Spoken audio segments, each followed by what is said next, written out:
Trieskanie do hrncov, pretože 5. fáza hladomoru znamená pomalé umúčenie k smrti viac menej celého národa. Palestína je štát, kde Izrael pácha genocídu. Pokračujúce masové vyhľadovávanie, cielené usmrcovanie obyvateľstva, ničenie nemocníc a násilné vyháňanie miliónov Palestínčanov predstavuje zločiny proti ľudskosti. Zastavte genocídu, pán minister! Slobodu Palestíne!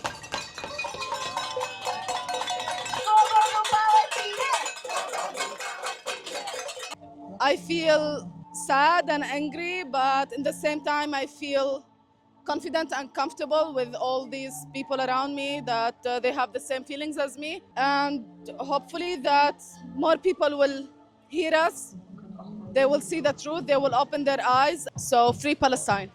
Thank you. My teraz na chvíľu síce nebudeme pokračovať v protestoch, ale vieme ďalej protestovať každý deň bojkotovaním správnych produktov a každý štvrtok sa pokúšať nerobiť žiadne ekonomické transakcie.